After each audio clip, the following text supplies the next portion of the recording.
भाग भाग भाग भाग भाग भाग। अरे अरे अरे राज, बोला राज। अरे अरे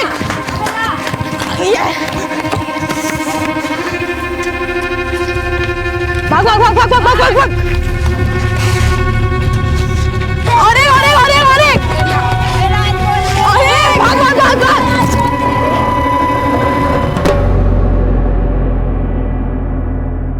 खेल खेल में किसी दुर्घटना का हो जाना कोई अचरज की बात नहीं है, लेकिन खेल को हमेशा खेल की भावना से ही खेलना चाहिए। अमरावती महाराष्ट्र 2014। 8 साल के दीपू को खेल खेल में गेंद लगी और गहरी चोट लग गई, और उसके बाद जो खेल शुरू हुआ तो ऐसे गहरे जख्म लगे कि सारा अमरावती थर्रा उठा।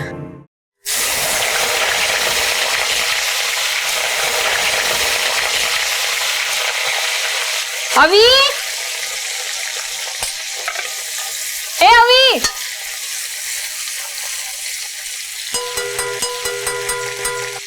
अवी, कुठे गेला हा मुलगा? ये दरवाजा किसने बंद किया?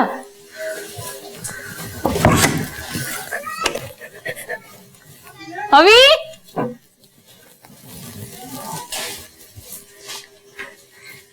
अवी,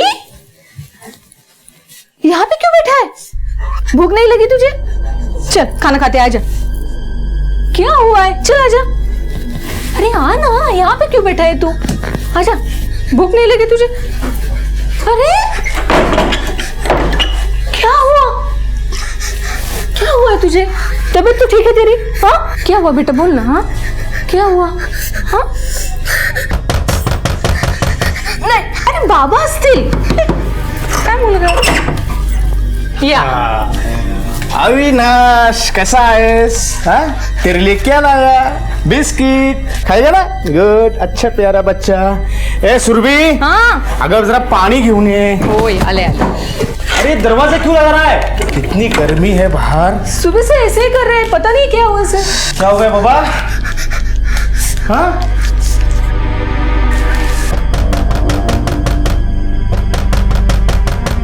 अरे आई काय, दरवाजा नाही उघडायचं, काय चाललंय याचं? पीछे हट, पीछे हट। चल बच्चे को लेकर अस्पताल जा, यहाँ रहा गणेश, तेरा बच्चा ठीक नहीं होने का। जा भाऊ। चलो चलो याद रख, मेरे बच्चे की जिंदगी बर्बाद की है तूने। हिसाब बराबर करूंगा मैं। ठीक है हिसाब बराबर करूंगा। जा हॉस्पिटल, जा हॉस्पिटल।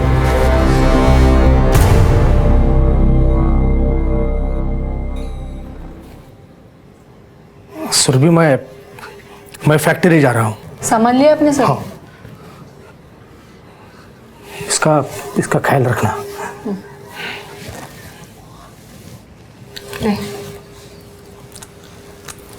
उन्होंने जानबूझकर नहीं मारा उसको, गलती से लग गया उसको। तू चुपचाप खा बरं। आई, मैं 1 हफ्ते से स्कूल भी नहीं गया। स्कूल तो क्या, मैं घर के बाहर भी नहीं गया। आज मैं थोड़ी देर अपने दोस्तों के साथ खेलने जाऊं? प्लीज आई, थोड़ी देर। ठीक है जा, लेकिन दूर मत जाना, घर के बाहर ही खेलना। हाँ और जल्दी आना।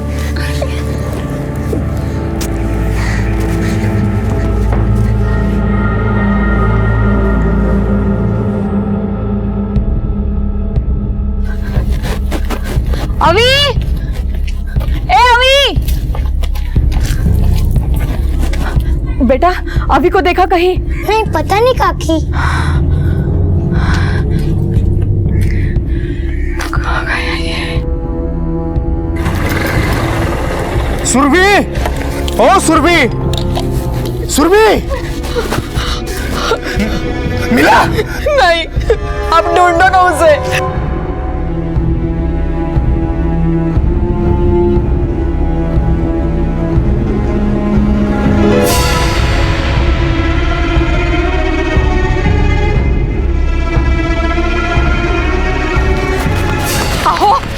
मिला क्या? हाँ आओ, बोला ना। नहीं, क्या करेंगे? वो धमकी देके गया था, ये सब बराबर करेगा, कहीं उसने कुछ कर तो नहीं दिया? हाँ?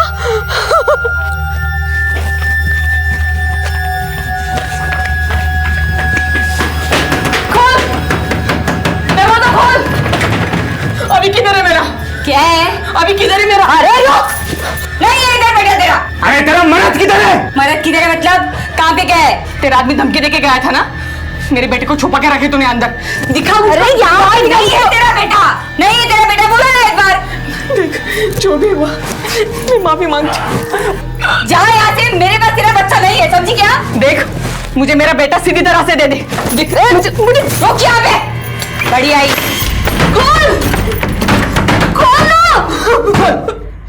एक आंकड़े के अनुसार भारत में हर साल लगभग 44,000 बच्चे लापता हो जाते हैं। अपने बच्चे को खोने का गम क्या होता है, इसकी कल्पना भी नहीं की जा सकती। अशोक और सुरभि बदहवास अपने बच्चे को गली मोहल्ले में खोज रहे थे, और इस बदहवासी और डर के पीछे उस धमकी की लटकती तलवार भी थी जो किशोर नाम का शख्स उन्हें दे गया था। घर के सामने खेल रहा था साहब। तुम कहाँ थे? सब मैं तो फैक्ट्री चला गया था सब, लेकिन मैं घर से निकलते वक्त वो तो घर में सब खाना खा रहा था। खाना खाने के बाद वो बाहर खेलने के लिए गया था साहब। आधे घंटे बाद मैंने देखा तो वहाँ पे कोई नहीं था। मैंने आसपास भी पूछा, पूरे गली में देखा साहब, मगर वो कहीं नहीं है। वो धमकी देके गया था। कौन? साहब वो अपने बस्ती में रहता है, वो किशोर साठे साहब। उसके बच्चे को छोड़ूंगा नहीं मैं इसको, याद रख। मेरे बच्चे की जिंदगी बर्बाद की है तूने। चलो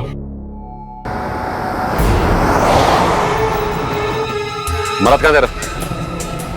साहब फैक्ट्री गए। घर कब आता है? देरी से आता है, एक्स्ट्रा शिफ्ट है ना उसका।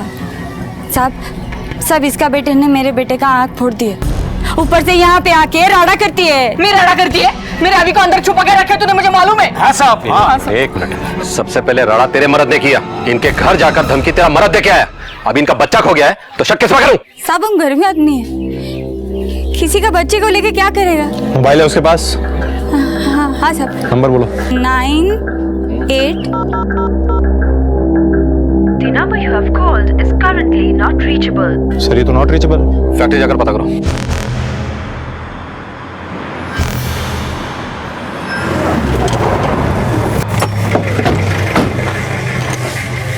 किशोर साठे कहाँ है? किशोर साठे साहब आज वो नहीं आया। कल आया था? देखता हूँ साहब मैं। देखो। हाँ साहब कल आया था। उसका कभी किसी से कोई झगड़ा फसाद या मारपीट? नहीं सर। स्वभाव कैसा है उसका? थोड़ा सा खिसका हुआ आदमी है, उसको गुस्सा बहुत ज्यादा आता है और हमेशा ही टेंशन में रहता है। साहब वो ये नागरे इसी के साथ काम करता है। नागरे एक मिनट आ। सलाम। किशोर साठे कहाँ है? मालूम नहीं साहब, आज नहीं आया हूँ। अच्छा, इधर भी कोई तुम्हारी उससे बातचीत हुई है क्या? हुई थी साहब, कल बात हुई थी। उसके बच्चे की आंख को चोट लगी हुई है साहब, बहुत गुस्से में था साहब। मेरे बेटे की जिंदगी बर्बाद कर दी उसने, छोड़ूंगा नहीं मैं उस पिल्ले को। थोड़ा सनकी है साहब, बहुत जल्द खोपड़ी गर्म हो जाती है साहब उसकी। जाओ। किशोर साठे की कोई तस्वीर है? हाँ सर देता हूँ मैं, ये सर।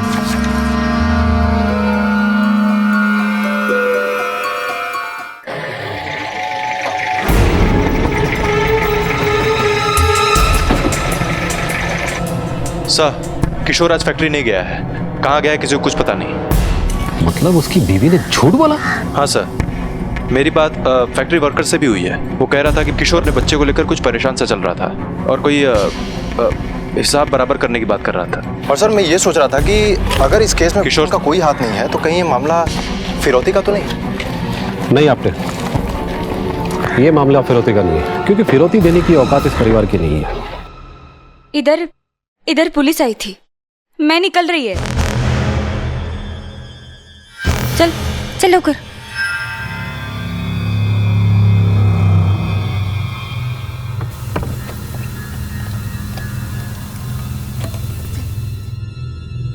किशोर फरार था और अब उसकी बीवी भागने को तैयार। ये माजरा क्या था समझ पाना मुश्किल था। हालांकि तर्क की सुई निरंतर इस बात की ओर इशारा कर रही थी कि हो ना हो बदले की आग में किशोर ने बच्चे को अगवा कर लिया और अब जब पुलिस की तहकीकात शुरू हुई तो पूरा परिवार भागने पर है। कानून से भागना तो नामुमकिन है ही, लेकिन अपने आप से भागना भी बेहद कठिन, मन परछाई की तरह पीछा करता है। इसीलिए तो सुरभि के मन में बैठा अविनाश रह रहकर उसे पुकार रहा था।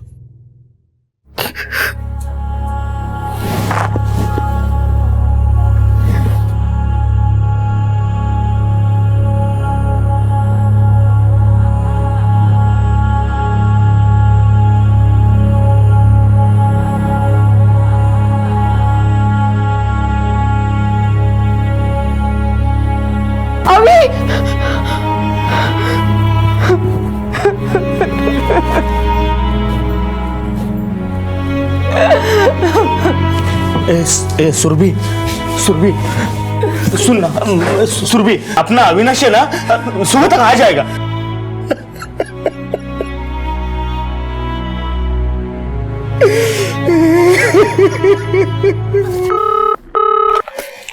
हेलो, किधर?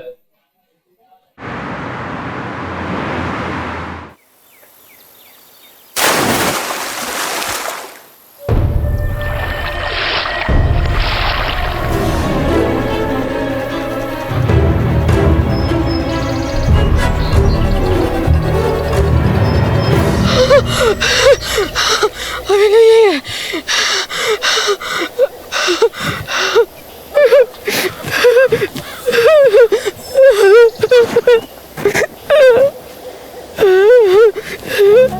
सर, बॉडी को इधर लाते किसी ने नहीं देखा। शायद हो सकता है ये कांड रात में हुआ हो, और कुछ लोगों का ये भी कहना है कि शायद ये जानवरों का हमला है। नहीं आपटे, ये काम जानवरों का नहीं है, क्योंकि बॉडी टुकड़ों में नहीं मिली है। बॉडी में से आंख भी निकाल ली गई है। इस किशोर साठे को पकड़ने के लिए जोर लगाना पड़ेगा। उसकी औरत के बारे में कुछ पता चला? नहीं सर, लेकिन उसका मायका नासिक में है। हम उसके बारे में पता लगा रहे हैं। इस किशोर साठे का मिलना बहुत जरूरी है। अविनाश मिल गया, लेकिन सबको दहला गया। अपने माँ बाप को बिलखता छोड़ गया। पुलिस का मानना था कि यह किसी जानवर का काम नहीं बल्कि किसी इंसान की करतूत है। पर क्या इंसान इतना अमानवीय हो सकता है? शायद इंसान ही इतना अमानवीय हो सकता है। अगर यह हत्या थी तो किसने की थी यह हत्या? किशोर ने। किशोर अब भी फरार था और पुलिस उसे चप्पा चप्पा तलाश कर रही थी।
मेरे को मेरे बच्चे की कसम है साहब, मैंने कुछ नहीं किया। धमकी तूने दी थी ना? हाँ साहब, धमकी मैंने दिया था साहब, मैं कबूल करता हूँ साहब। अभी आप ही बताओ साहब, मेरे बेटे की जगह अगर आपका बेटा होता, उसके अगर किसी ने आग फोड़ी होती, आपको गुस्सा आता कि नहीं साहब? मेरे को भी गुस्सा है साहब, लेकिन मैंने उसको मारा नहीं साहब, कसम से नहीं मारा।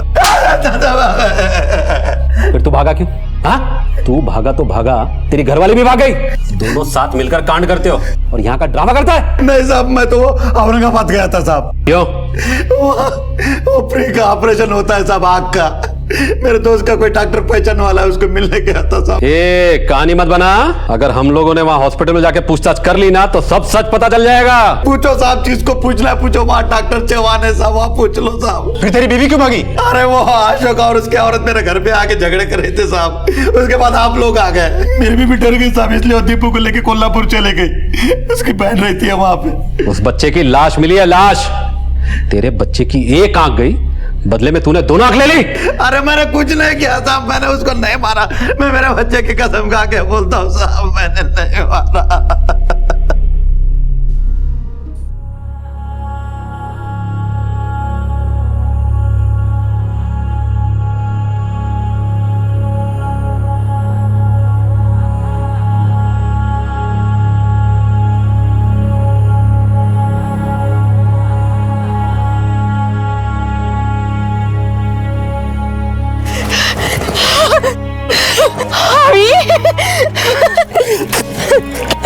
मेरा बेटा।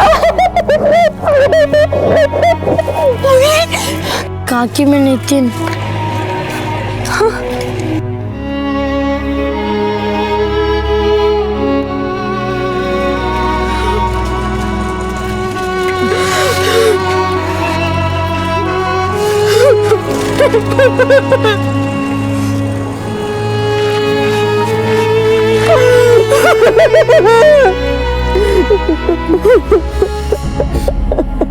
सर, औरंगाबाद की पुलिस ने जांच करने के बाद बताया है कि किशोर साठे नाम का शख्स निर्मल आई हॉस्पिटल में किसी आई स्पेशलिस्ट से मिलने आया था। मतलब ये किशोर साठे सच बोल रहा है? हाँ सर, और इसकी बीवी नासिक नहीं बल्कि अपनी बहन के यहाँ कोल्हापुर गई है। बड़े ताज्जुब की बात है। अगर इस किशोर साठे ने बच्चे को नहीं मारा तो किसने मारा और क्यों? बच्चे की खरीद फरोख्त भी हो सकती थी, फिर मौत ही क्यों, वो भी इतनी गहरे नजर? सुराग की एक लकीर कुछ दूर चलकर मिट गई।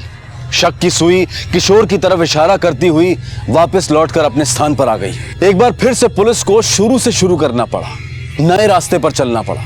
लेकिन पुलिस को मालूम था कि सबूत सामने है, बस जटिलता की धुंध उसे घेरे हुए है। अविनाश की लाश से बड़ा सबूत क्या होगा?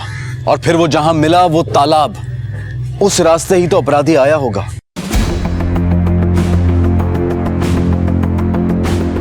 आपने उस बच्चे ने लाश को यहीं से देखा था ना? हाँ सर, यहीं से देखा था।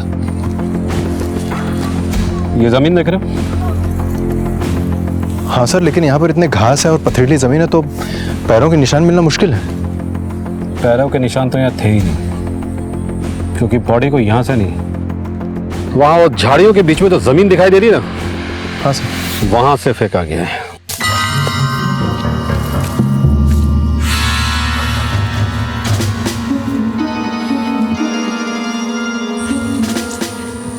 ये जमीन देख रहे हो? हाँ सर, लेकिन ये तो बिल्कुल सपाट है। सपाट थी नहीं, बनाई गई है। हाँ सर, यहाँ दो चार निशान है कुछ चौकोर से।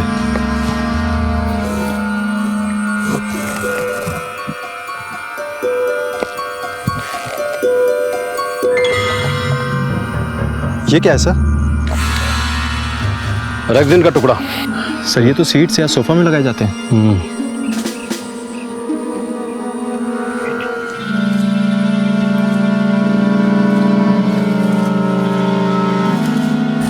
कातिल जो कोई भी था बड़ा होशियार था। लाश को यहाँ फेंकने की पूरी तैयारी करके आया था। वो सपाट पतरे से चल के आया, लाश को लेकर लाश को फेंका और फिर उल्टे पांव उसी पतरे के ऊपर चलकर निकलकर वो गया, वो भी बिना पाँव के निशान छोड़े। समझ लो उसके पास एक सपाट सा पटरा था और वो पटरा इसी ब्लू रेक्सिन से ढका हुआ था।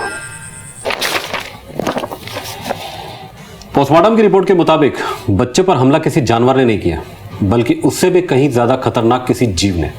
मतलब? इंसान। बच्चे को गला दबा के मारा गया, उसकी आंखें किडनी दोनों निकाल ली गई हैं, वो भी सर्जिकल ब्लेड से। Surgical blades? अब तो ये केस बड़ा जटिल होता जा रहा है। इस पोस्टमार्टम की रिपोर्ट ने तो इस केस की पूरी दिशा ही बदल दी है। हाँ सर। ये अपराध किसी ऐसे आदमी ने किया है जिसे सर्जरी की समझ है। ऑर्गन निकालने के पीछे कोई बहुत बड़ा मकसद हो सकता है, नफरत, बदला, इससे भी कुछ बड़ा। हाँ सर, अब तो ये किशोर वाली बात भी कंफर्म हो चुकी है। मुझे तो ये मामला ऑर्गन ट्रैफिकिंग का लगता है।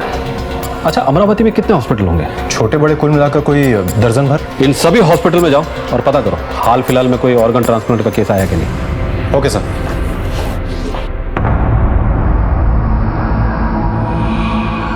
एक केस आया तो था, पर वो आंखों की पुतलियों का, बट उस केस में पेशेंट की मां ही डोनर थी।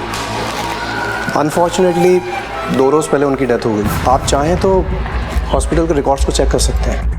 आपने ऑर्गन ट्रांसप्लांट हुआ हो या ना हुआ हो, लेकिन बच्चे की सर्जरी जरूर हुई है, वो भी सर्जिकल ब्लेड से। सर मैं कुछ समझा नहीं। इस इलाके में जितने भी केमिस्ट हैं, सबसे पता करो कि हाल ही में किस केमिस्ट से वो 3 सर्जिकल ब्लेड खरीदे गए, ऑर्गन कहीं भी ले गए हो। लेकिन उस मासूम शरीर के साथ तो बेरहमी यही हुई है, इसी अमरावती में। एक बार गांव में दोबारा जाकर देखते हैं, शायद कोई सुराग हाथ लग जाए।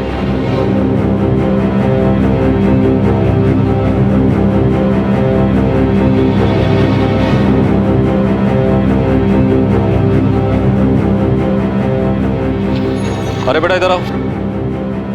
आप लोग अविनाश को जानते हो ना? जी। अच्छा बेटा, उस दिन अविनाश के साथ क्या हुआ था? मैं, अविनाश और अनमोल खेल रहे थे, उसके बाद मैं और अनमोल चले गए, फिर पता नहीं क्या हुआ। अच्छा, किसी अनजान आदमी को अविनाश के साथ कभी देखा था? हाँ, एक चॉकलेट अंकल थे। कौन चॉकलेट अंकल? वो अविनाश को चॉकलेट देते रहते थे। तुमने कभी उसे देखा? नहीं। तो फिर कैसे पता? अविनाश हमें बताता था।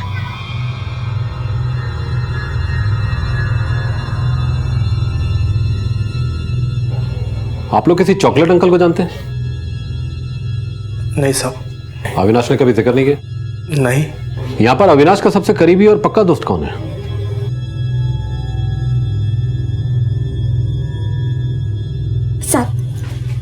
साहब हम गरीब लोग हैं, हमको छोड़ दो साहब। ये मेरा बेटा, उसकी आँख फूट गई साहब। बेटा ये अविनाश तुम्हारा बहुत अच्छा दोस्त था ना? हो साहब, उसने मुझे जान के नहीं मारा था, वो तो मेरा सबसे अच्छा दोस्त था। उसने किसी चॉकलेट अंकल के बारे में तुम्हें बताया? हाँ, उसने बताया कि वो चॉकलेट अंकल उसे रोज चॉकलेट देते थे। दीपू। हाँ अविनाश, ये देख चॉकलेट। वाह, चॉकलेट किसने दी है? अरे वो चॉकलेट अंकल है ना, उन्होंने दी, ले तू भी खा। और अपने ऑटो में घुमाने भी ले जाते थे। ऑटो में? तुमने कभी उसे देखा? नहीं, वो यहाँ पे साइकिल पंचर वाले के वहाँ उसे छोड़ देते थे। वो उधर रोकता था ऑटो, बच्चा उतरा, ऑटो निकल गया। कभी ऑटो वाले की शक्ल देखी है? नहीं साहब, ड्राइवर तो कभी ऑटो से उतरता ही नहीं था। अच्छा, ऑटो का नंबर या कोई और खास बात याद है तुम्हें? नंबर तो नहीं साहब याद, पर ऑटो के पीछे एक गरुड़ का चित्र है। ऑटो पे गरुड़ का निशान, ये सबसे बड़ा सुराग है आपने हमारे लिए। बस जरूरत है तो उस ऑटो ड्राइवर से जुड़ी किसी जानकारी की, और अगर ये वही आदमी है जिसने कांड किया है तो बाकी सारे सबूत भी इससे जुड़ते नजर आएंगे। सर, उस सर्जिकल ब्लेड्स के बारे में बेहद जरूरी जानकारी मिली है हमें। बापट रोड पे कॉमन मेडिकल है, उसका केमिस्ट बोल रहा था कि उसके दुकान से ये ब्लेड्स खरीदे गए हैं, और खरीदने वाले की एक खास बात भी उसने बताई। साहब, हल्की सी दाढ़ी थी उसकी, डॉक्टर का पर्चा था, माँ का ऑपरेशन होना था, 3 सर्जिकल ब्लेड लेके गया वो। डॉक्टर का नाम था उस प्रिस्क्रिप्शन पे? हाँ, डॉक्टर महात्रे। और कुछ? साहब वो ऑटो ड्राइवर था, अपने ऑटो में आया था, बात बात में एक ही बात दोहराता, समझा कि नहीं समझा? मैंने कहा था ना आपने, एक कड़ी मिलेगी और बाकी सारी की सारी कड़ियां जुड़ती हुई नजर आएगी। उस पंचर वाले ने उस बच्चे को ऑटो से उतरते हुए देखा। केमिस्ट की दुकान में भी एक ऑटो वाला गया था, मतलब एक ऑटो है और एक ऑटो वाला है। सर, इस अमरावती शहर में कुल 3 ऑटो स्टैंड हैं। तो फिर पता लगाओ किस ऑटो में गरुड़ का निशान है, कौन केमिस्ट की दुकान में गया था और किस ऑटो वाले की उस 8 साल के बच्चे से दोस्ती थी। ये गरुड़ का निशान हमारे लिए बहुत बड़ा सबूत है। सर, हम इस आदमी को ढूंढ निकालेंगे। एक काम करते हैं, सबसे पहले कामत हॉस्पिटल चलते हैं।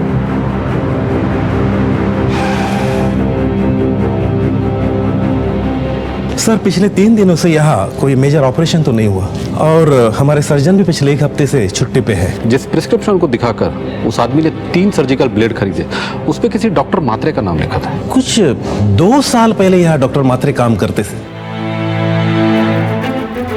इस ऑटो वाले ने झूठी प्रिस्क्रिप्शन पे 3 ब्लेड खरीदे। इस बात से ये शक तो पक्का हो जाता है कि ये ब्लेड उसने अपनी माँ के लिए नहीं बल्कि अपराध को अंजाम देने के लिए खरीदा था। अपना आरोपी यही है आप पे। एक काम करो, पूरी ताकत लगा दो और इस ऑटो रिक्शा को ढूंढो।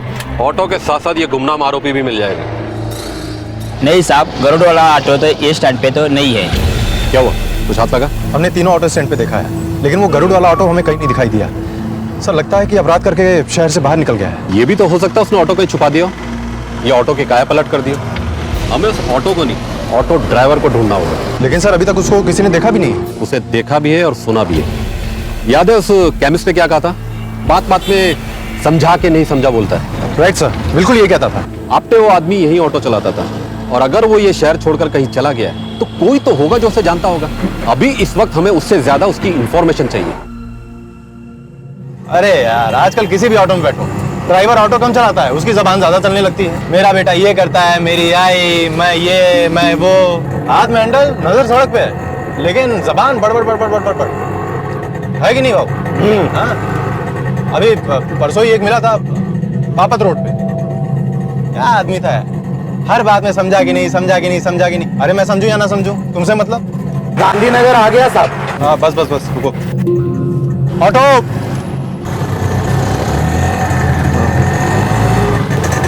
क्या भाई, कहाँ से हो? मैं नासिक से है साहब। आप किधर से? मैं पुणे से। इधर क्या करते साहब?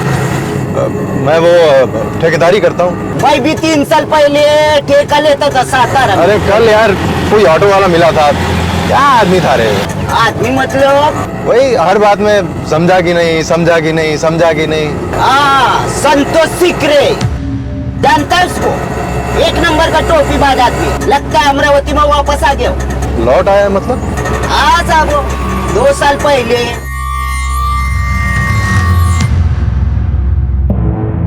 अरे भाई लोग, नहीं हुआ यार तुम लोग ऐसा ही अक्का जिंदगी इधर ही रगड़ता रहेंगे क्या? तो तू क्या मर्सिडीज खरीदने वाला है क्या? बात करता है। देखता जा बाबा, देखता जा। 6 महीने साल भर के अंदर ना तू अपने को पहचान नहीं पाएगा। समझा कि नहीं समझा? अब उस आदमी का कुछ समझ में नहीं आता था। किधर से आता था, किधर से जाता था। 2 नंबरी आदमी था साहब वो। एक दिन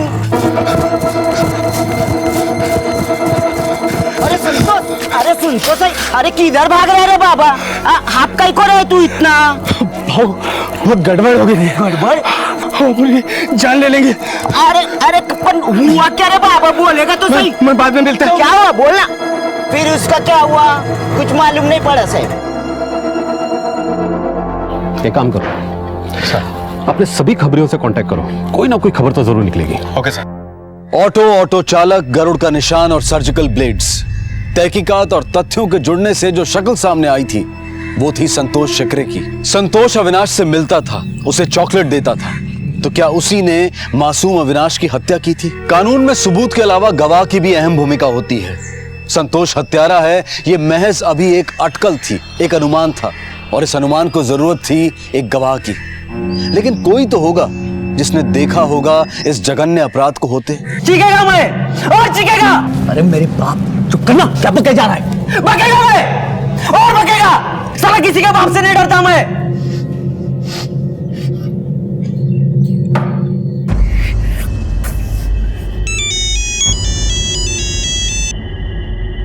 हेलो,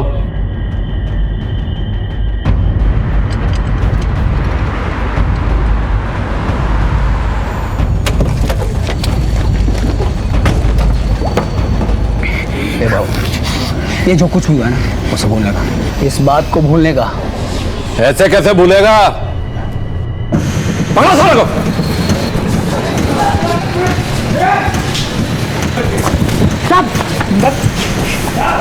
साहब मैं कुछ नहीं जानता साहब, मैंने कुछ नहीं किया। कुछ नहीं किया साले? मैं कुछ नहीं किया साहब। कुछ नहीं किया? कुछ नहीं किया? नहीं साहब, बोलता हूँ साहब, सब बोलता हूँ। ये सब संतोष ने किया साहब। कौन संतोष? वो भी रिक्शा ड्राइवर है साहब। 2 साल पहले इधर ही रिक्शा चलाता था साहब। क्या है ये रे? शक्ति है, पाताल शक्ति, तंत्र साधना। मैं बाबा बन गया हूं। अभी तुम लोग को कोई भी दिक्कत हो तो मैं सेट करेगा। समझा कि नहीं समझा?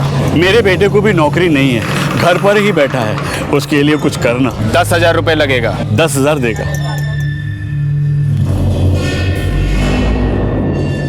फिर मेरे गुरुदेव ने एक ऐसा मंत्र मारा, सीधा बाटली के अंदर। अरे मेरा काम हो गया, मेरे बेटे को नौकरी मिल गई मुंबई में। आप सब लोग मिठाई खाओ, आप भी मिठाई खाओ, आप भी लीजिए और आप भी मिठाई खाओ। मैं बोला था ना कि मैं सब कर सकता है। समझा कि नहीं समझा? समझ गया रे बाबा, समझ गया। उसके पास बहुत लोग आने लगे साहब। भाई मेरी माँ 2 हफ्ते से बीमार है, बहुत बीमार है। तू कुछ करना।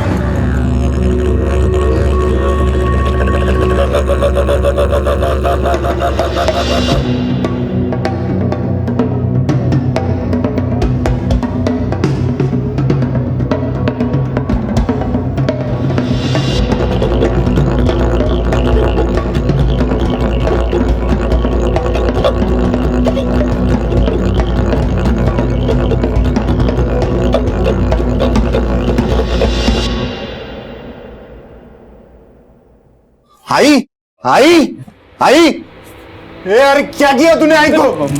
मैंने कुछ नहीं किया। क्या किया? मैं कुछ नहीं किया, मैं कुछ नहीं किया। छोड़ मेरे को, छोड़ मेरे को, छोड़ भाई। रुक साले। सब उसके बाद संतोष शहर से फरार हो गया साहब। किधर गया कुछ मालूम नहीं। अब उसके बाद 2 साल के बाद लौटा तो क्या रे बाबू, किधर था इतने साल? साधना, तपस्या, मेरे को एक महागुरु मिला है। पिशाच पिशाच पिशाच बोले तो भूत। एक वेताल को वश में भी किया है मैं, पर एक दिक्कत है। वो क्या भाऊ? महागुरु बोला मेरे को बलि देने को। तो इधर बकरा मिलता ना, लेके आओ क्या? बकरा वकरा नहीं चलता इसमें। फिर इसमें 8 साल का मुर्गा चाहिए, सुंदर, बोले तो बच्चा। इंसानों का बच्चा? अब इंसान के बच्चे की बात कर रहा हूं मैं। उसका बलि देंगे तो मेरे को गड़ा हुआ धन दिखेगा, खजाना मिलेगा। खजाना? अरे भाऊ, अपने को शामिल करना है इस खजाने में। भाऊ करना, भाऊ भाऊ प्लीज भाऊ शामिल करना है यार। हाँ तो ठीक है ना, 8 साल के बच्चे का इंतजाम करो, वो भी सुंदर। समझा कि नहीं समझा? साहब उसके बाद हम तीनों बच्चे ढूंढने में लग गए।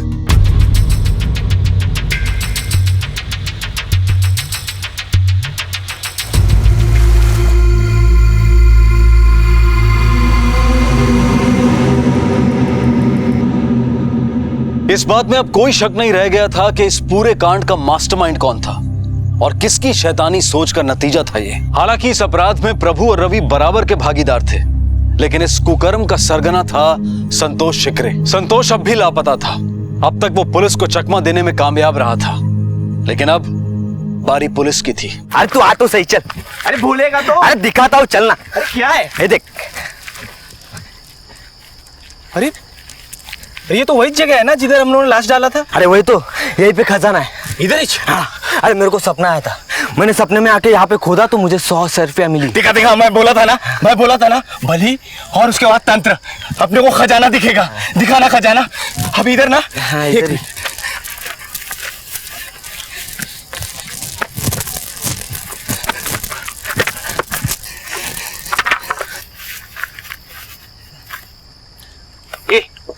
ये समझा क्या मेरे को?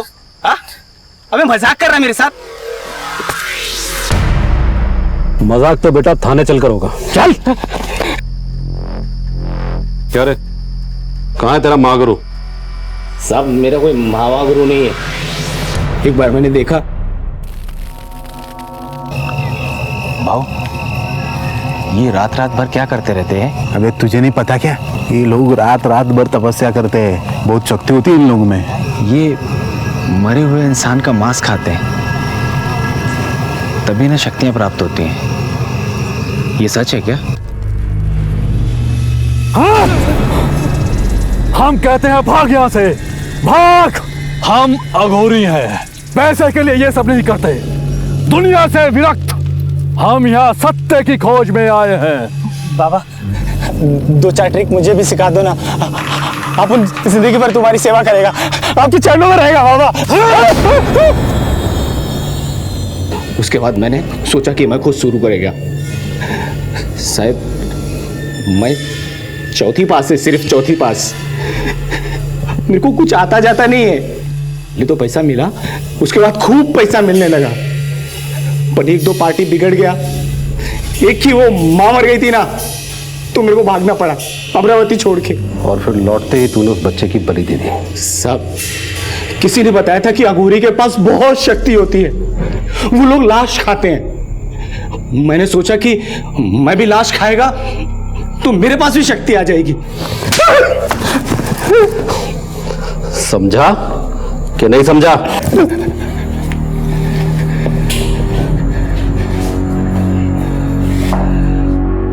हर तरह से, हर तरीके से, हर हाल में पैसा कमाना ये नई सोच का नया पैमाना बन गया है। इंसान की जान, इज्जत और आत्मसम्मान की कोई कीमत नहीं रह गई। इसीलिए तो मासूम अविनाश मारा गया। संतोष और उसके साथियों को आजीवन कारावास की सजा सुनाई गई है। लेकिन अफसोस इस बात का है कि ये सजा सिर्फ गुनहगारों को ही नहीं, बल्कि बिना किसी गुनाह के अविनाश और उसके माता पिता को भी मिल गई। बच्चे परिवार की आत्मा हैं, समाज की आधारशिला हैं, सच्चाई और मासूमियत का कल्पवृक्ष हैं। बच्चे वक्त की धरोहर हैं। इनकी निगरानी करें। सतर्क रहें कि कहीं कोई संतोष, रवि और प्रभु इन्हें वक्त के अंधेरों में ना घेर लें। आपसे फिर मुलाकात होगी अगले एपिसोड में और खुलासा करेंगे एक और जुर्म का। तब तक अपना ख्याल रखें और देखते रहें क्राइम पेट्रोल। सबक एक को, सीख हम सबको। जय हिंद। चलो विद्या की माँ, जल्दी करो। आई, तेरे लिए इस बार बैंगलोर सिल्क पक्का। रहने दे। अगर आई तू फिर शुरू हो गई। महीने में 4 बार जाती है मैं टूर पे, तू हर बार। अरे इसकी तो आदत है, आंखों में लीकेज है इसके। तू आजा। बाय रूपा। Bye bye.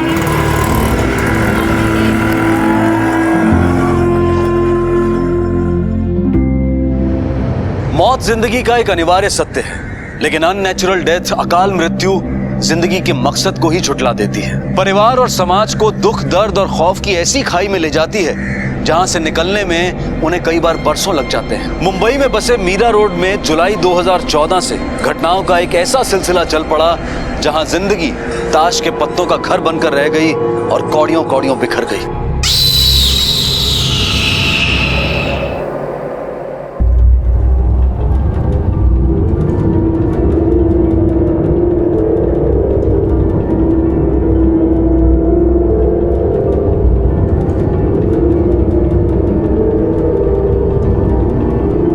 पवन,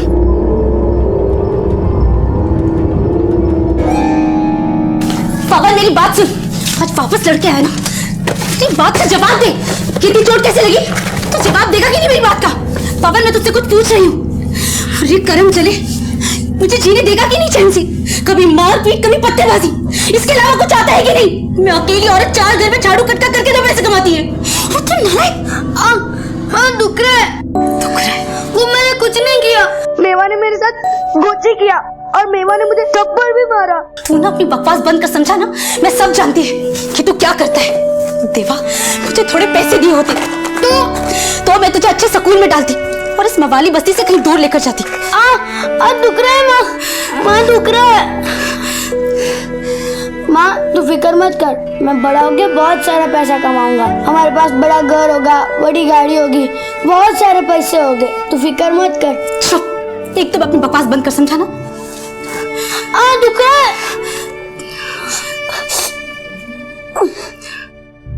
ले पैसे दे मेरे से। मैं बोला तुमको देता हूँ करके पैसे दूंगा। चले जब मिलता है बोला अभी दूंगा अभी दूंगा। कब देगा बे तू? दो दिन का टाइम देना मेरे को, मैं देता हूँ पैसे। अबे टाइम ही तो नहीं अपने पास, समझा? अब देख तेरा टाइम खत्म हो गया क्या? समझा? ले डाले। निकलते यार, कोई देख लेगा। चल अबे पवन देख, पवन ने देख लिया यार। पकड़ उसको, पकड़ उसको।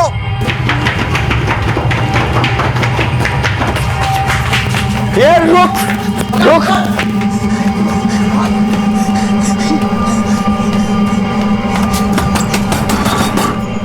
क्या रे, कौन है? हाय पवन, अरे क्या हुआ? हाँ, कैसा आवाज क्यों है? क्या हुआ? अरे वो लोग मुझे मार देंगे। कौन मार देगा? पवन, हुआ क्या? बताएगा कौन मार देगा? क्या करने आए तू? अरे मैंने कुछ नहीं किया। तेरी कैसे माई? उन लोग ने एक आदमी का खून भी कर दिया। सच में आई, वो लोग मुझे भी मार देंगे। अरे कौन किसको मार देगा? मेवा और उसके दोस्त मुझे मार देंगे। कुत्ते के पिल्ले बाहर निकल। खोल रे, खोल। बाहर निकल कुत्ते का पिल्ले। तू जा।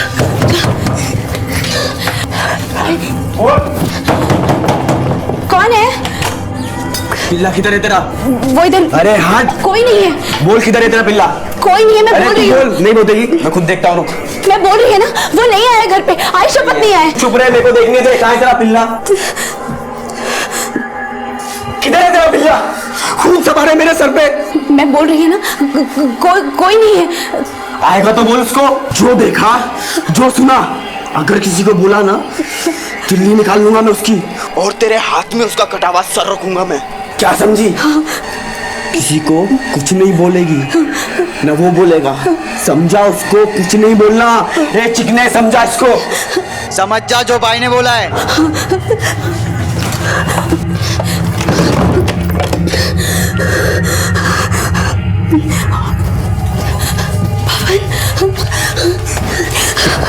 आई वो लोग मुझे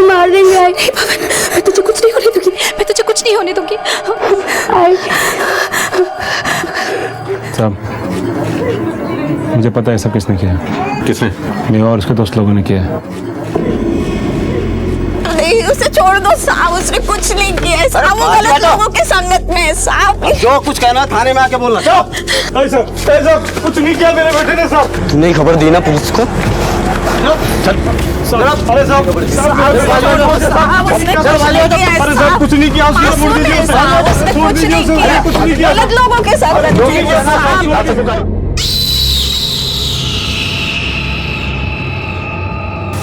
किधर चला गया? पवन, पवन, भाव भाव पवन को देखा क्या? पवन, ए टिंको, पवन को देखा क्या रे? मेरे को नहीं पता। पवन, भाव भाव भाव पवन को देखा क्या भाव?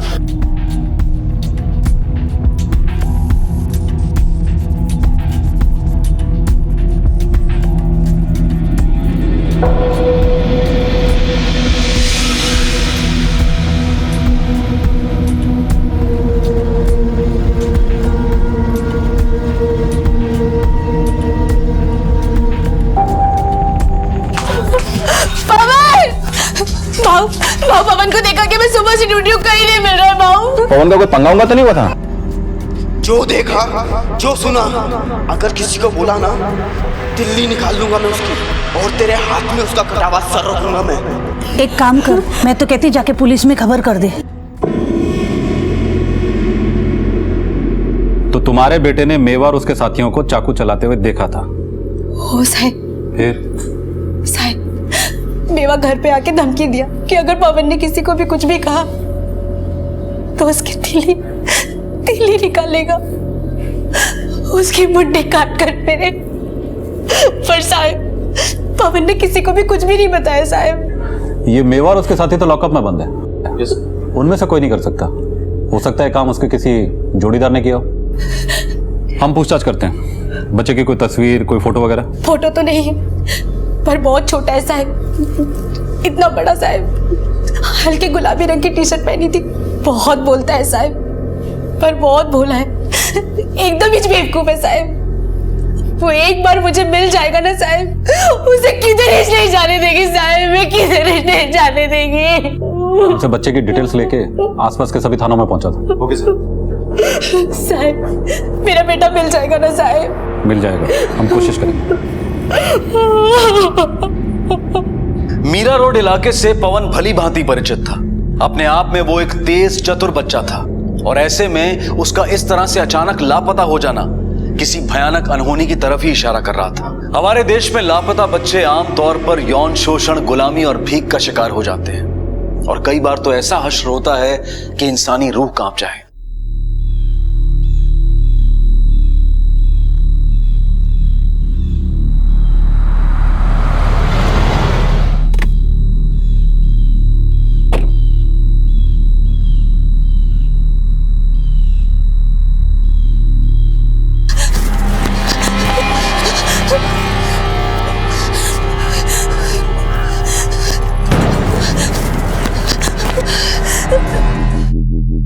सर, बच्चे की पोस्टमार्टम रिपोर्ट, मौत जहर खाने से हुई है। और जहर उस केक में था जिसे बच्चे ने हाथ में पकड़ा हुआ था? हाँ सर। ये सड़क मीरा रोड इंडस्ट्रियल एरिया से होकर गुजरती, जिसके किनारे उस बच्चे की लाश मिली। देशमुख, जरा ध्यान से देखो, इस सड़क के किनारे बहुत सारी फैक्ट्रीज हैं, जिनमें से कई फैक्ट्रीज में सीसीटीवी कैमरास लगे हुए हैं। हाँ सर। बच्चा सड़क पर दूर से चलता हुआ आया। ये देखो, ये एक सीधी सड़क है, तकरीबन कोई 3-4 किलोमीटर लंबी। हो सकता है इनमें से किसी फैक्ट्रीज में लगे हुए सीसीटीवी कैमरास में उस बच्चे की कोई तस्वीर कैद हुई है। मैं भी पता करता हूँ सर।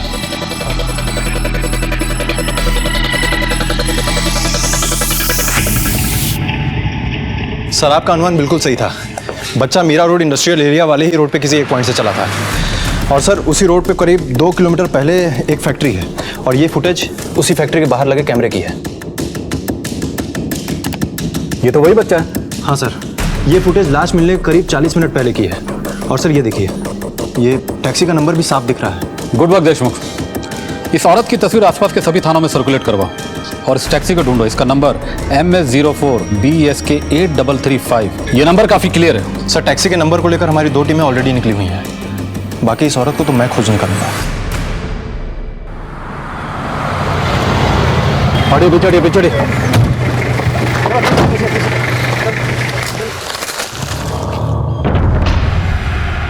ये तो वही लड़की जिसे हमने सीसीटीवी फुटेज में देखा था। हाँ सर। इसे भी शायद गला दबा के मारा गया है। इसके पास कोई सामान वगैरह मिला, पर्स या बैग? नहीं साहब, कुछ भी नहीं मिला। बच्चे की लाश फैक्ट्री से 4 किलोमीटर आगे और लड़की की लाश यहाँ। बच्चे को जहर देके मारा गया और लड़की को शायद गला दबा के। सर कुछ उलझा हुआ सा मामला लगता है। बॉडी का पोस्टमार्टम के लिए भेजो। Okay sir.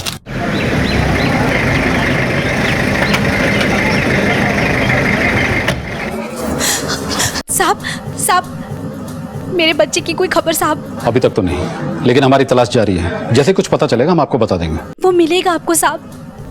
मेरा दिल कहता है मेरा पवन आपको मिलेगा। बस मुझसे थोड़ा नाराज हो गया साहब।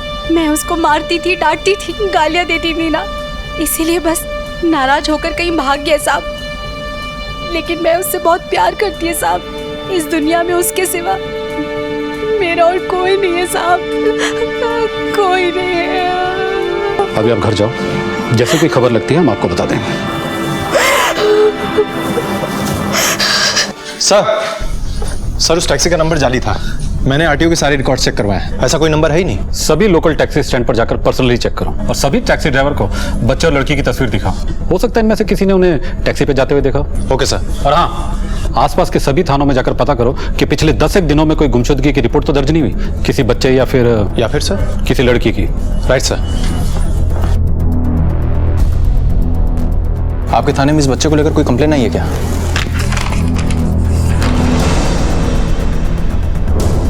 नहीं।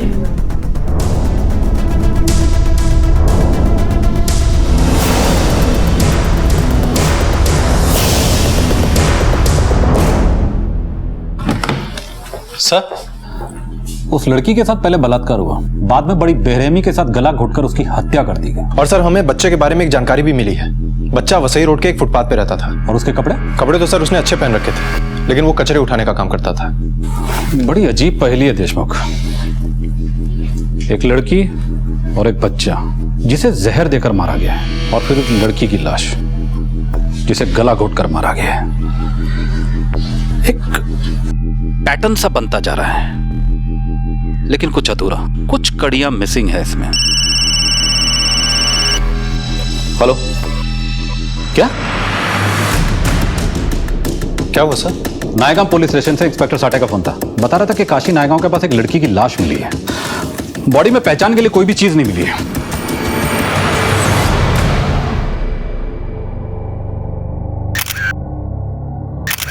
के साथ जबरदस्ती भी की गई है। सर अपने पुलिस स्टेशन में एक बुजुर्ग पति पत्नी आए हैं, उनकी बेटी खो गई है। जादव को बोलो उनको मॉर्ग लेके जाए। Okay sir.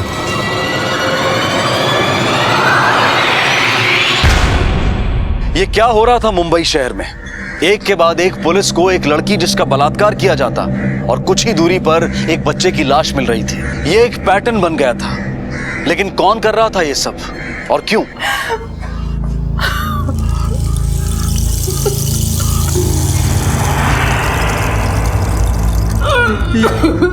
अपनी मृदुल नहीं है ये, काय को रोती है? हाँ? अपनी बेटी को कुछ नहीं हुआ। हाँ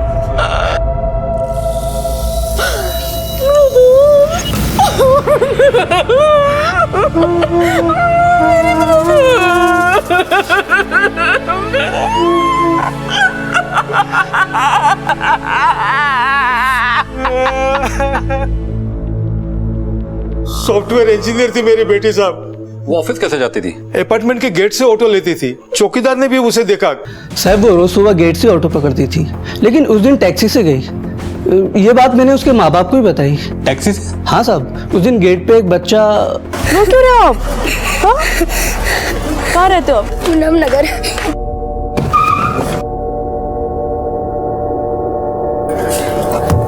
ड्राइवर से क्या बात हुई इस लड़की की? साहब वो लोग बहुत दूर खड़े थे तो सुन नहीं पाया। गाड़ी का नंबर याद है? जाओ। टैक्सी, बच्चा और लड़की। पिछले केस में भी ये हुआ था ना? हाँ सर, लेकिन वहाँ तो बच्चे की भी। सर, सृष्टि कॉम्प्लेक्स के पास एक लाश मिली है। कोई बच्चा है करीब 7-8 साल का। अभी जो चौकीदार गया उसको गाड़ी में बैठाओ। Yes sir. चलो।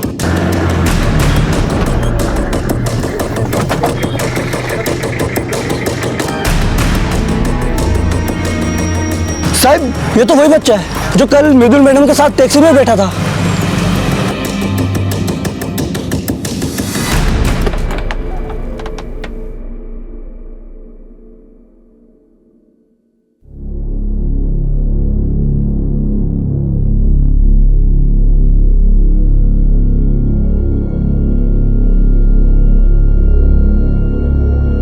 ये मेरा बेटा नहीं है साहब। मैंने आपको कहा था ना, मेरा बेटा जिंदा है साहब। ऐसे रोज रोज लाश दिखाकर मुझे मत मारो साहब। ऐसे मासूम बच्चों की लाश देखकर मैं मर जाऊंगी साहब, मैं मर जाऊंगी। किरण के बेटे पवन का कुछ पता नहीं चल रहा था। कहीं वो भी इस सुनियोजित खौफनाक सिलसिले का शिकार तो नहीं हो गया था। फिलहाल पुलिस इस उलझी हुई गुत्थी से एक स्पष्ट सुराग ढूंढने की कोशिश कर रही थी। देशमुख इस शहर में लगातार एक ही जैसी वारदात हो रही है। हर बार एक ही पैटर्न, एक जवान लड़की, एक बच्चा और टैक्सी। पहले लड़की का रेप किया जाता है, फिर उसकी हत्या कर दी जाती है और बच्चे को कुछ खिलाकर बाद में मार दिया जाता है। लगता है कोई बड़ी तैयारी के साथ ये सब कर रहा है। इस अपराधी का मकसद हवस हो सकता है या फिर शायद कुछ और ही। फिलहाल तो हमें इसे रोकना होगा। लेकिन कैसे? सिर्फ एक ही तरीका है।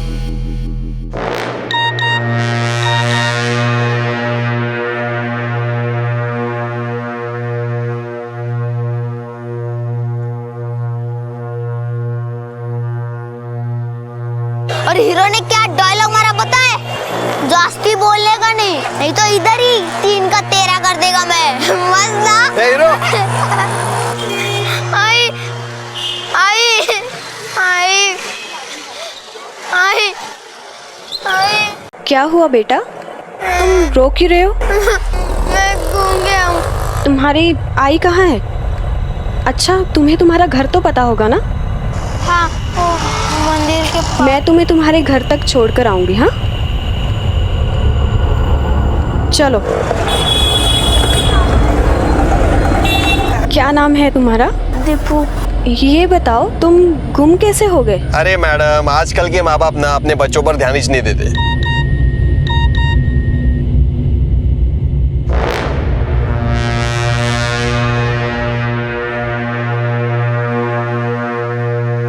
वैसे आजकल टैक्सी में ट्रैवल करना कितना रिस्की हो गया है ना?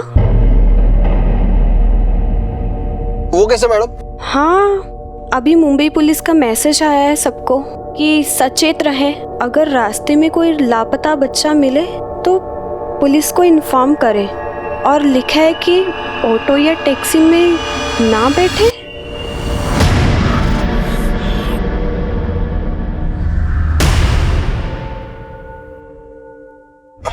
अरे बेटा, यही मंदिर है ना? देख जरा। हाँ हाँ हाँ, वही मेरा घर है। रुको रुको। अरे बेटा सुन। चलो मैडम, आपको छोड़ देता हूँ।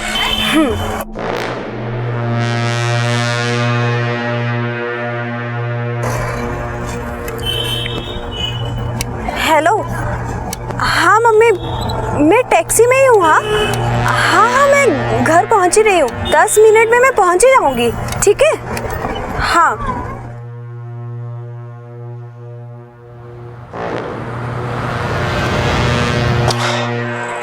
क्या हुआ? मैडम, वो है ना, गैस खत्म हो गया। एक काम करो ना, आप दूसरी टैक्सी पकड़ो ना।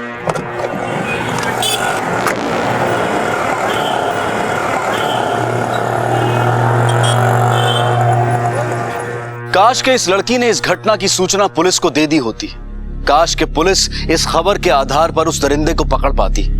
आमतौर पर लोग पुलिस को जरूरी इंफॉर्मेशन समय रहते नहीं देते, अपने सामाजिक और इंसानी कर्तव्य का पालन नहीं करते। 2 हफ्तों तक मुंबई शांत रहा। या तो अपराधी शहर से निकल गया था या फिर पुलिस को इतना सतर्क देखकर खामोश हो गया था।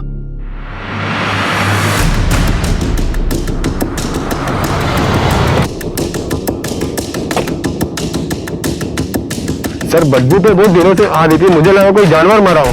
लेकिन सर, मैं ऊपर जब जाके देखा तो लाश काफी सड़ चुकी है। हाँ सर, इधर कोई आता जाता नहीं है तो किसी ने लाश देखी नहीं होगी। लगता है इसको भी गला घोट के मारा गया है। बॉडी को तुरंत पोस्टमार्टम के लिए भेजो। सर लड़की की हत्या करीब 1 महीने पहले हो चुकी है, गला घोट के, और उससे पहले उसके साथ बलात्कार हुआ है। और सर पिछले 2 वारदातों की डीएनए रिपोर्ट्स भी आ चुकी हैं। डीएनए रिपोर्ट्स के मुताबिक ये तीनों हत्याएं आपस में जुड़ी हुई हैं और इन तीनों लड़कियों के साथ रेप किसी एक ही आदमी ने किया है। रिपोर्ट में और कुछ? हाँ सर, अभी जो बॉडी मिली है फॉरेंसिक वालों ने बताया कि उसके हाथ में एक नंबर भी लिखा हुआ था, मोबाइल नंबर किसी उत्तम चंद का है। सर मुझे यहाँ क्यों बुलाया? मैंने क्या किया है? घोड़बंदर के सुनसान खंडर में एक लड़की की लाश मिली है और लाश की हथेली पे तुम्हारा मोबाइल नंबर मिला है। मुझे कुछ नहीं मालूम सर, मेरा तो प्रिंटिंग प्रेस है, दर्जनों कस्टमर है, हमेशा किसी न किसी का फोन आते रहता है। फोन में चेहरा थोड़ी दिखता है सर। ज्यादा होशियार मत बन, अभी अपने तरीके से पूछूंगा ना सब साफ साफ दिखने लगेगा। देशमुख एक काम करो, इसको लेकर इसके सभी क्लाइंट्स के पास जाओ और पता करो कि महीने भर से कोई लड़की लापता हुई है क्या। Okay sir.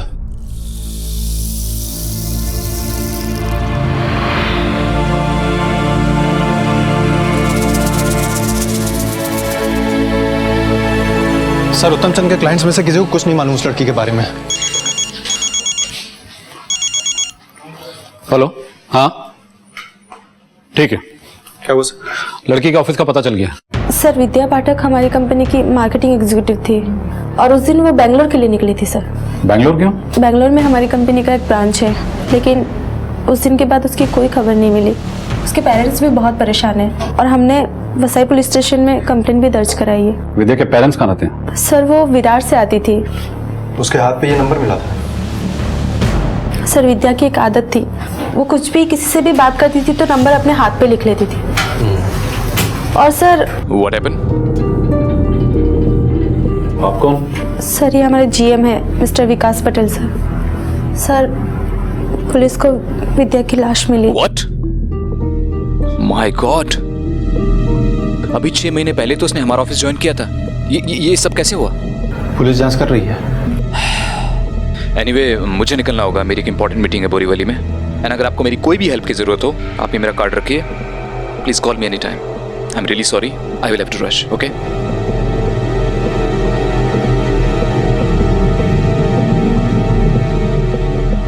क्या आप बता सकते हैं विद्या के पेरेंट्स कहाँ रहते हैं? जी हमें जब भी बच्चे की लाश मिली है उसके बाद हर बार एक लड़की की लाश मिली है, लेकिन इस बार लाश मिलने के बाद ऐसा कुछ भी नहीं हुआ है। लेकिन सर अभी तक हमें पवन के बारे में कुछ पता नहीं चला है। हमें जल्दी इस पवन के बारे में पता करना होगा, कहीं वो भी इस घटनाक्रम का शिकार तो नहीं होगी।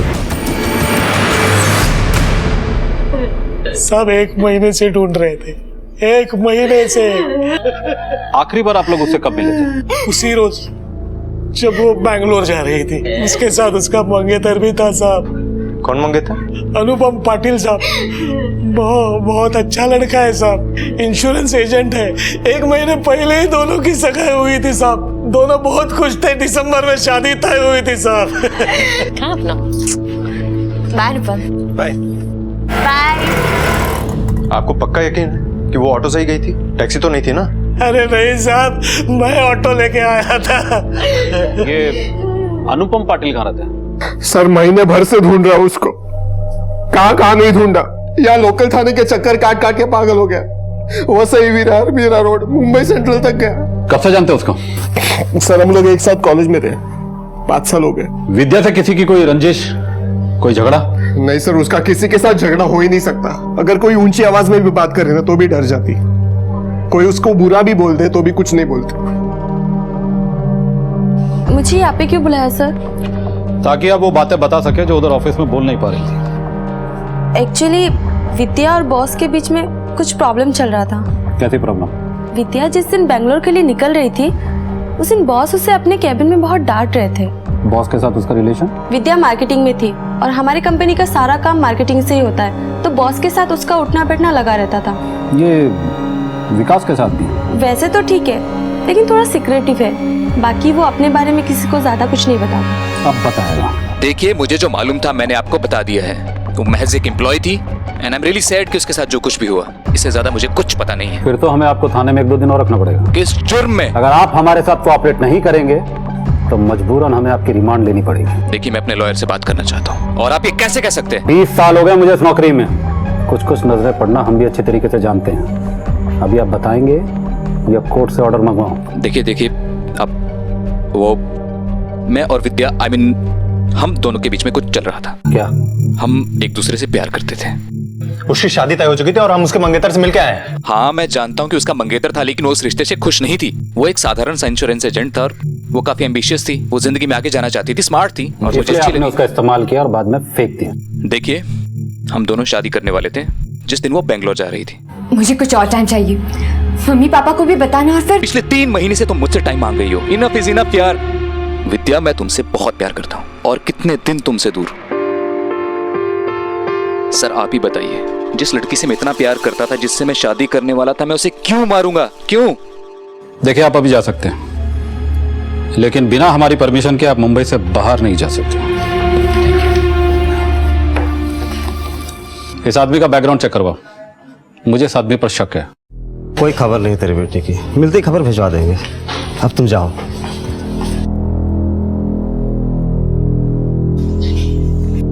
सर इस आदमी की बेसिक डिटेल्स मिल चुकी हैं। ये आदमी शादीशुदा है। इतना परेशान क्यों हो तू? घर पे बीवी से झगड़ा करके आया क्या?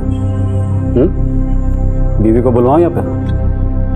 देखिए हमारा डाइवोर्स होने वाला है। मेरे लॉयर से बात हो चुकी है। अपने अफेयर के बारे में तो अभी तक बीवी को बताया नहीं, फिर डाइवोर्स कैसे लेगा तू?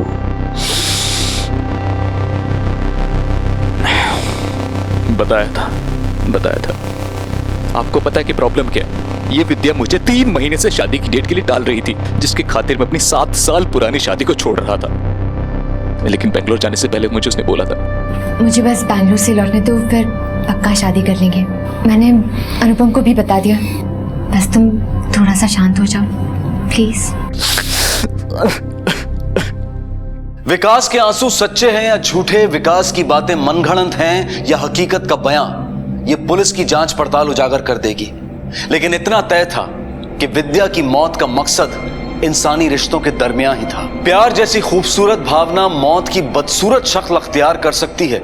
इसकी मिसालें अपराध के इतिहास में भरी हुई हैं। अगर पुलिस का शक विकास पर है तो सवाल यह उठता है कि रिश्तों का वो कौन सा दंश था जिसने विकास को विद्या की हत्या के लिए उकसाया, या फिर सच कहीं और कुछ और ही है। सर विकास पटेल, ये आदमी ठीक तो नहीं है, लेकिन ये कांड इसने नहीं किया। ये देखो डीएनए रिपोर्ट। तुमने विकास पटेल की एक बात पे गौर किया? कौन सी बात सर? उसने हमें बताया था कि विद्या ने बैंगलोर जाते समय उससे कहा था कि लौटती ही वो उससे शादी करेगी। मुझे बस बैंगलोर से लौटने दो, फिर पक्का शादी कर लेंगे। और उसने ये बात किसी और से भी कह दी थी। हाँ सर, वैसे भी विद्या के बैंगलोर से लौटने के बाद विकास से शादी करना, अगर किसी को सबसे ज्यादा अखरता तो वो यही शख्स है। और सर वैसे भी अमीर विकास के सामने इसकी हैसियत ही क्या है? चलो चलकर इससे पूछताछ करते हैं।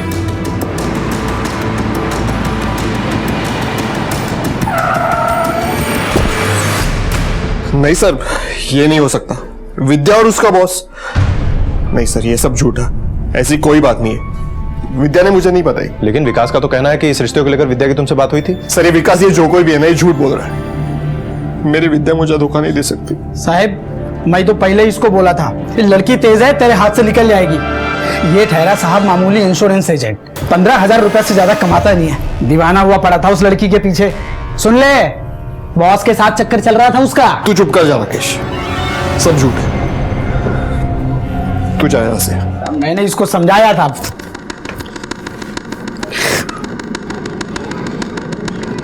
इस अनुपम से तो कुछ पता नहीं चला। एक काम करो, इसका डीएनए टेस्ट करवाओ और अपना एक आदमी सिविल में खड़ा रखो। Okay sir.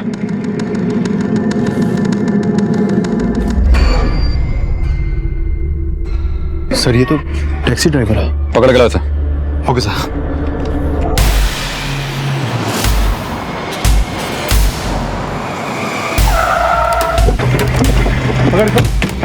मुझे क्यों पकड़ा? मैंने क्या किया सर? मैंने कुछ नहीं किया, क्यों पकड़ रहा मुझे? सच बताएगा अहमद? सर मैं बिल्कुल सही कह रहा हूँ सर। मैं विद्या को जानता तक नहीं हूँ सर, मेरा कोई लेना देना नहीं है सर उससे। तो उधर चौल में इतना बड़बड़ क्यों कर रहा था? साहब मैं अनुपम को भाई मानता हूँ, बस इसीलिए मैंने बोला। ये लड़का अनुपम सर उस लड़की के पीछे बिल्कुल दीवाना था, लेकिन वो लड़की बहुत तेज थी, बहुत ऊंचे ऊंचे ख्वाब देखती थी साहब। ये कई बार तो मेरी टैक्सी लेके गया साहब उसको घुमाने के लिए।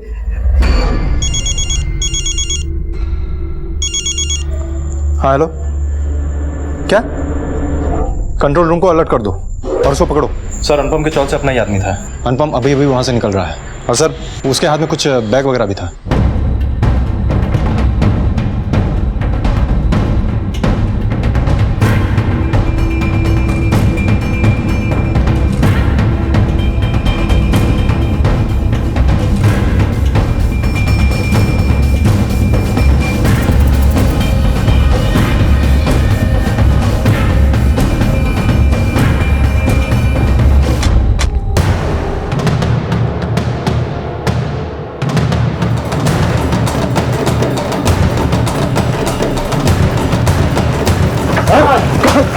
ले चलिए।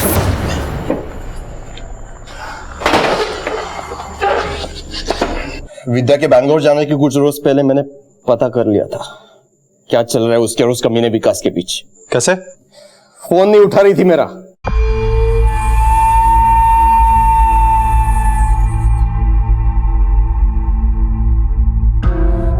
एक दिन शाम को वो और विकास गाड़ी से उतरकर सड़क के किनारे खड़े थे। जब मैंने देखा तो मेरा खून खौल गया।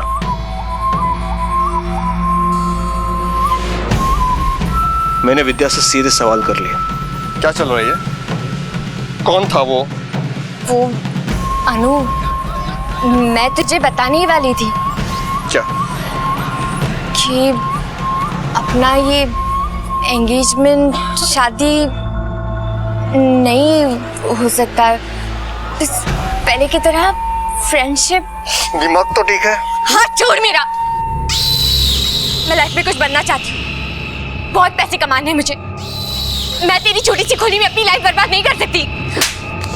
फिर क्यों किया एंगेजमेंट?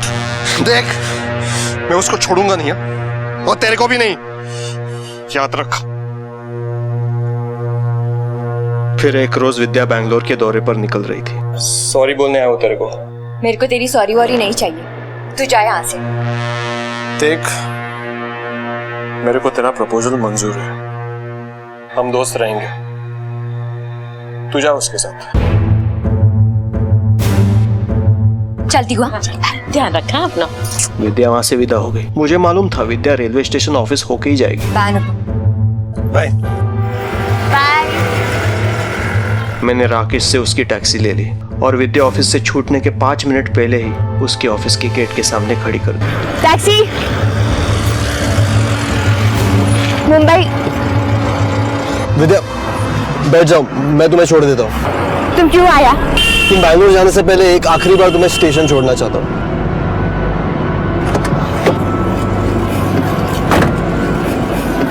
चलो। टैक्सी रेलवे स्टेशन के रास्ते चल पड़ी। फिर कुछ दूर जाके मैंने रास्ता बदल लिया। अनुपम, तुम कहाँ लेकर आए हो? गाड़ी रोको अनुपम, गाड़ी रोको। सारा शरीर नफरत से जल रहा था मेरा। विद्या को अंदेशा हो गया। ये मुझे कहाँ लेकर आए हो? मुझे तुमसे जरूरी बात करनी है। मुझे तुमसे कोई बात नहीं करनी, मुझे स्टेशन जाना है। मैं छोड़ रहा हूँ ना तुम्हें, मेरी बात सुनो, बहुत जरूरी है। मुझे तुमसे कोई बात नहीं करनी। मेरी बात सुनो। गला घोटकर मार डाला मैंने उसको, पर उससे पहले उसकी इज्जत। उसको मारकर भी चैन नहीं मिला मुझे। जब भी लड़की लोग को देखता ना साहब, पागल हो जाता मैं, दिमाग खराब हो जाता मेरा।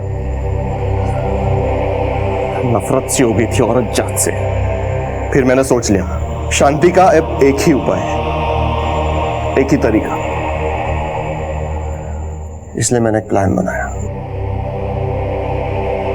रास्ते के किसी गरीब बच्चे को मैं पैसे देके, एक्टिंग का झांसा देके उसे उठा लेता, उसे अच्छे महंगे कपड़े पहनाकर क्या करना है कैसे करना है समझा देता, और फिर कहीं किसी सड़क पे किसी लड़की के सामने यही लड़का खो जाने की एक्टिंग करता था। मैं सही मौके पर राकेश की टैक्सी लेके सामने पहुंच जाता, मदद करने के बहाने दोनों को टैक्सी में बिठा लेता था, और लड़की का रेप और मर्डर करके बच्चों को जहरीला के। मैंने अखबार में पढ़ लिया पुलिस को कुछ लाशें मिली है, आपका अलर्ट भी देखा।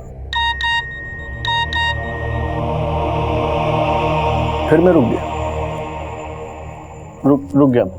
3 लड़कियां और 2 बच्चे, और भी कोई था तेरा शांति का जरिया? हाँ था ना, एक को तो मैंने भाईंदर की खाड़ी में फेंक दिया, उसे आप ढूंढ नहीं पाएंगे।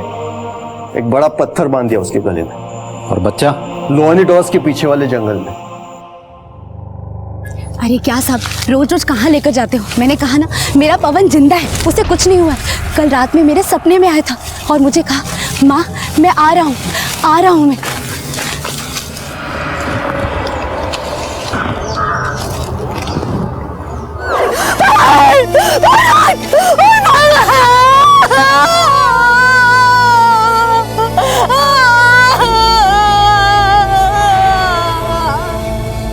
नफरत एक लाइलाज बीमारी है जो इंसान की संवेदनाओं, उसके जमीर को खोखला कर देती है। अनुपम के खिलाफ आईपीसी की अलग अलग धाराओं के तहत अपहरण, बलात्कार और हत्या के लिए मीरा रोड सत्र अदालत में केस दायर किया गया है। प्रोसिक्यूशन ने माननीय अदालत से अनुपम को मौत की सजा देने की गुहार लगाई।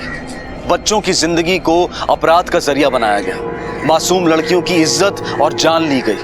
अगर गौर से देखा जाए तो इसकी मुख्य वजह सतर्कता में कमी थी। किसी ने सच कहा है, eternal vigilance is the price of liberty, यानी निरंतर सतर्कता आजादी की कीमत है। आपसे फिर मुलाकात होगी अगले एपिसोड में एक और नए केस के साथ। तब तक अपना और अपने परिवार का ख्याल रखें और देखते रहें क्राइम पेट्रोल। सबक एक को, सीख हम सबको। जय हिंद। इस तरह के और भी एपिसोड देखने के लिए हमारे चैनल को सब्सक्राइब करें और बेल आइकन दबाना ना भूलें।